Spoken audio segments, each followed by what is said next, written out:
നമസ്കാരം. ക്രിക്കറ്റിന്റെ ലോകത്തേക്ക് എല്ലാവർക്കും ഹാർദമായ സ്വാഗതം. അങ്ങനെ മൊഹാലിയുടെ തണുപ്പത്ത് ഇന്ത്യക്ക് ചൂടൻ ജയം. കുറെ ദിവസമായി ഞാൻ വീഡിയോ കിട്ടിയിട്ട്, കാരണം പണിത്തിരക്ക്, പുതിയ ജോലി കാര്യങ്ങളൊക്കെ കിട്ടി, അങ്ങനെ പണിത്തിരക്കായിട്ട് എനിക്ക് വീഡിയോസ് ഒന്നും പോസ്റ്റ് ചെയ്യാൻ പറ്റുന്നില്ല.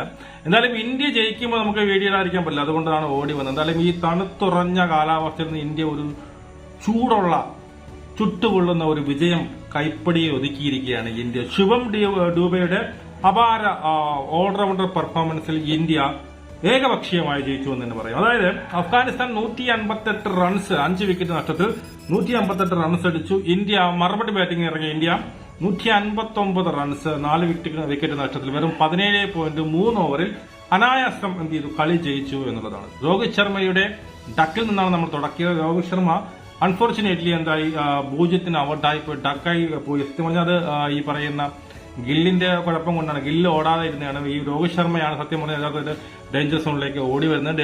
രോഹിത് ശർമ്മയാണ് കോൾ ചെയ്തത്. അവിടെ ഗില്ലിന്റെ തെറ്റ തന്നെയായിരുന്നു രോഹിത് ശർമ്മയുടെ ഔട്ടിലേക്ക് കലാശിച്ചത്.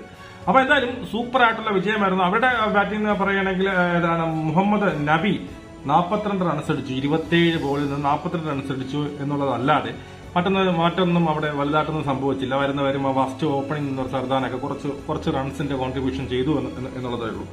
അപ്പോ മൊഹാലിയിൽ നമുക്ക് എടുത്തു പറയാൻ തണുപ്പായിരുന്നു. എല്ലാവരും തണുത്ത് വിറച്ചു നിൽക്കുന്ന ഒരു കാലാവസ്ഥയായിരുന്നു.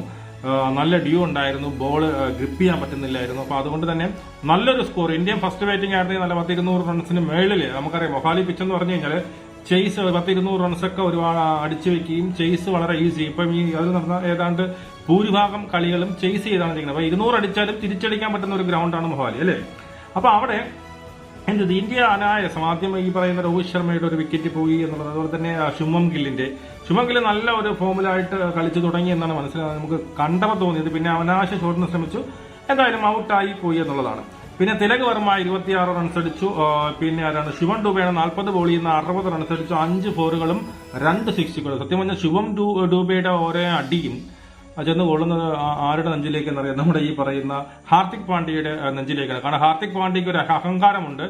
എന്നെ റീപ്ലേസ് ചെയ്യാൻ, എനിക്ക് മറുപടിയായിട്ട് അല്ലെങ്കിൽ എന്നെ മാറ്റി വെച്ചുകൊണ്ട് എനിക്ക് റീപ്ലേസ് ചെയ്യാൻ ആരും ഇല്ല എന്നുള്ളത് അഹങ്കാരമുണ്ട്.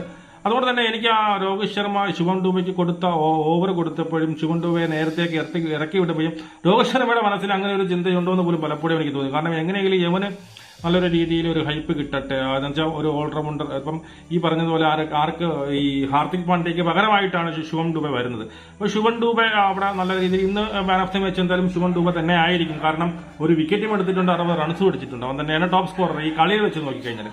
അപ്പം അങ്ങനെ കയറി വരുമ്പോൾ ഈ പറയുന്ന ഹാർദിക് പാണ്ഡ്യയുടെ അഹങ്കാരത്തിൽ ഭയങ്കര അഹങ്കാരമാണ്. ലോകം കണ്ടതിൽ ഏറ്റവും വലിയ അഹങ്കാരിയാണെന്ന് എനിക്ക് തോന്നുന്നു ക്രിക്കറ്റിൽ. ഞാൻ എന്താ മറ്റവനാണെന്നാണ് അവന്റെ വിചാരം. അപ്പം ആ ഒരു അഹങ്കാരങ്ങളൊക്കെ കുറയട്ടെ. അതുപോലെ തന്നെ മറ്റൊരു കേസും കൂടിയുണ്ട്. ജിതേഷ് ശർമ്മ ഇവിടെ എത്ര അടിച്ചു? 31 റൺസ് അടിച്ചു. ജിതേഷ് ശർമ്മ ഓരോ റൺസ് അടിക്കുമ്പോൾ അവിടെ ചാൻസ് നഷ്ടപ്പെടുന്നത് ആർക്കാണ്?